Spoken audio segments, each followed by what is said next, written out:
మాట్లాడు. ఈరోజు బోరబండ డివిజన్ లో తిరగడం జరిగింది. చీచి దీన్ని అసలు ఒక డివిజన్ అంటారా?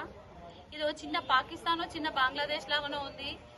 అది ఒక పక్కకు ఈడ నడుస్తుంటే మొత్తం చూసిన కాళ్ళంతా బుడదనే. ఏడ చూడు సీవరేజ్ ఓవర్ఫ్లో, ఏడ చూడు రోడ్లన్నీ నీళ్లతోనే నిండి ఉన్నాయి. అసలు పట్టించుకునే నాదుడు లేడు. మరి 2 టర్మ్స్ బీఆర్ఎస్ వాళ్ళు రూల్ చేసిండ్రు. ఏం చేసిండ్రు? వాళ్ళకి అసలు అభివృద్ధి అనేది తెలుసో తెలియదో. మాకైతే నడుస్తుంటే ఇంత పైకి మోకాల వరకు చీరలు లేపుకొని నడవాల్సి వచ్చింది. సిగ్గుచేటు పరిస్థితి ఉంది. ఒక రోడ్డు చక్కగా లేదు, ఒక మెయిన్ హోల్ చక్కగా లేదు. ఇంకా వేరే విషయాలు అంటారా? వాడైతే వేరే వర్గపోడు ఒక్కడికి ఏమన్నా అయితే 100 మంది ఉరికొస్తారు. మన హిందువులు ఎందుకు మొద్దు నిద్రలు ఉన్నారో అర్థమైతలేదు.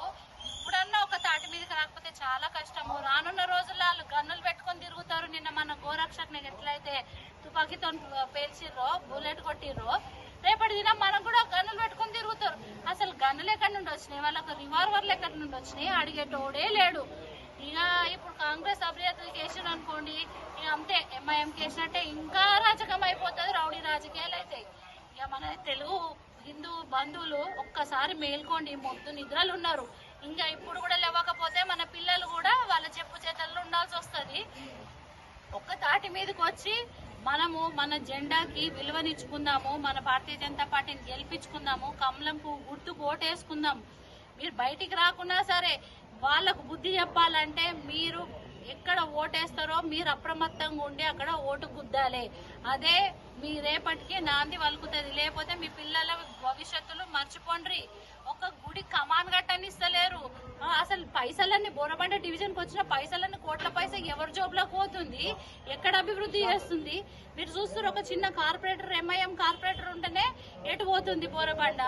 రేపటి దినం ఇక్కడ ఎంఐఎం నుండి అంటే ఈక్వల్ టు కాంగ్రెస్ వాళ్ళ అభ్యర్థి గెలిచిందనుకో, ఇక అంతే గోవింద గోవింద. అసలు ఆ తిరుపతిది మర్చిపోయినట్టు ఏమంటారు, వెంకటేశ్వర స్వామి లాగా మనం కూడా అందరము మన ధర్మాన్ని వదిలేసుకొని అందరికి సలాంలు ఆదాబులు కొట్టుకుంటూ కూర్చోవాలి.